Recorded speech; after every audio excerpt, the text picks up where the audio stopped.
Assalamualaikum, saya Rahmat Amin dari Retailenia. Ketemu lagi. Izinkan saya lagi-lagi menyampaikan tips and trick.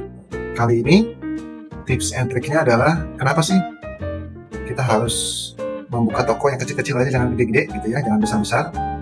Lalu apa saja yang bisa kita lakukan atau tips and trick agar toko kecil yang kita miliki itu bisa menggigit, artinya bisa bersaing, bisa menghasilkan dan menguntungkan.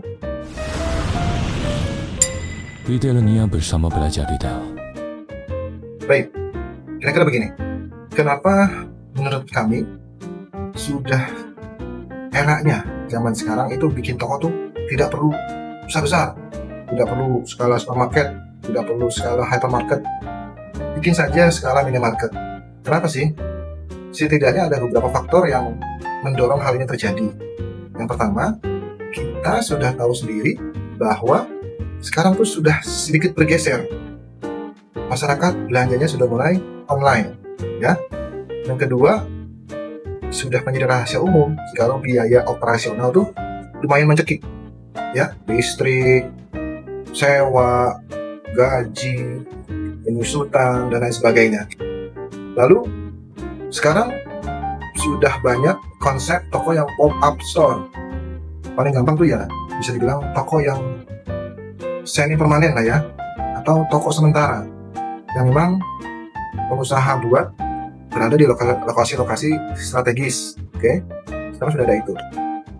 Lalu zaman sekarang itu sepertinya pembeli atau konsumen itu butuh pengalaman yang lebih personal, karena kalau toko-toko besar itu kan untuk bisa menggapai hal itu, untuk bisa mencoba untuk personal itu agak sulit ya. Tapi kalau tokonya kecil, skala minimarket, itu lebih mudah untuk tercapai. Semisal, kalau sudah ada pelanggan, kita bisa panggil nama, dan lain sebagainya. Itu sebuah penghargaan bagi pelanggan Anda. Lanjut ya. Nah, sekarang, bagaimana sih tips and triknya biar toko kecil Anda itu menggigit, atau menguntungkan, atau bisa berkompetisi dengan hebat. Jadi, kecil-kecil seperti semut merah. Kecil tapi menggigit. Yang pertama, tips dari kami adalah ciptakan pengalaman belanja yang unik. Apakah desain toko yang menarik, yang mungkin zaman sekarang itu instagramable, ada spot-spot untuk foto dan lain sebagainya. Lalu tadi yang sempat kami singgung di awal, berikan layanan pelanggan yang personal, ya. Setidaknya mulai memanggil nama, menegur anaknya yang mungkin ibu-ibu bawa. Tapi ingat, harus tulus, jangan dibuat-buat, jangan direkayasa, oke? Karena sentuhan-sentuhan ini itu terkadang tak terlupakan loh, ya. Semakin tim Anda mampu tulus, semakin besar, semakin kuat toko Anda di tengah persaingan. Percaya hal ini. Lalu jaminan kualitas produk juga penting ya. Jadi karena tokonya kecil, memang salah satu kelemahannya adalah keanekaragaman itu menjadi sesuatu yang rumit karena space-nya kecil. Mau nggak mau, dengan toko yang kecil, ya kita harus memilih produk-produk yang memang mempunyai kualitas secara dan kualitas produk itu sendiri, kualitas secara harganya, dan lain sebagainya. Jadi tidak boleh salah-salah. Jadi yang kita jual itu benar-benar yang keren, yang benar-benar maknyos, yang benar-benar jos gandos.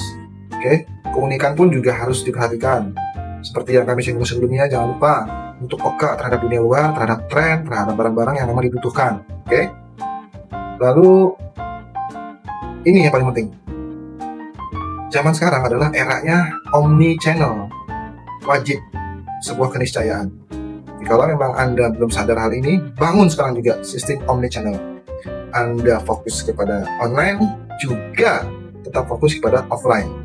Karena sekarang masih berlanjut sistem belanja, risetnya online, cari-cari barang online, tapi belinya di toko offline. Ini masih terjadi, oke? Kembangkan sekarang juga ya, ini sebuah keniscayaan. Lalu media sosial pun juga penting, sangat penting. Aktifkan media sosial, disiplin untuk konten setiap hari ini. Ya, tidak melulu tentang jualan, tapi bangun konten-konten menarik yang memang sesuai dengan target pasar Anda, oke? Lalu selanjutnya yang keempat adalah kolaborasi. Menurut kami, kolaborasi penting. Jadi Anda tidak bisa berdiri sendiri, ya. Setidaknya Anda kolaborasi dengan mitra-mitra yang potensial. Contoh ya, contoh. Bisa saja Anda bekerja sama dengan sebuah kafe, ya, sebuah kafe. Anda datangi ownernya, Anda datangi manajernya, Pak, Mbak, Kak, bisa nggak kita kerjasama? Misalnya, saya ada kupon kalau Mbak belanja berapa kepada pelanggan Bapak, kalau pelanggan Mbak, saya ada kupon, dan kupon ini bawa ke toko saya. Jadi, inilah kolaborasi. Si punya toko atau kafe itu, yang sebagai mitra potensial Anda juga diuntungkan dengan promo, Anda pun diuntungkan. Jadi sangat-sangat mutual simbiosis di sini. Oke? Bangun juga komunitas itu juga penting. Oke? Lalu yang kelima adalah jangan pernah lupa dengan data. Lagi-lagi, kami terus mengingatkan pentingnya data. Ya, jangan sampai toko Anda tidak pakai POS. Penting sekali. Data sekarang di retail modern adalah denyut nadinya. Bayangkan kalau tidak ada data, Anda melakukan strategi apapun, melakukan aktivitas apapun, kami jamin itu akan jauh dari tempat bumi. Sudah tidak zamannya bikin strategi itu berdasarkan intuisi. Bikin strategi itu berdasarkan, yaudah bikin saja, sudah dari zaman. Tapi mulailah membangun data. Setidaknya melalui POS, Anda tahu mana barang yang laku, tidak laku, atau sedang-sedang saja. Oke? Terima kasih, demikian dari kami. Semoga bermanfaat bagi Anda. Semoga kita selalu sehat, selalu diberkahi oleh Tuhan Yang Maha Esa, diberikan rezeki yang berlimpah, banyak serta bermanfaat. Terima kasih banyak, mohon maaf jika ada kekurangan. Terima kasih, wassalamualaikum.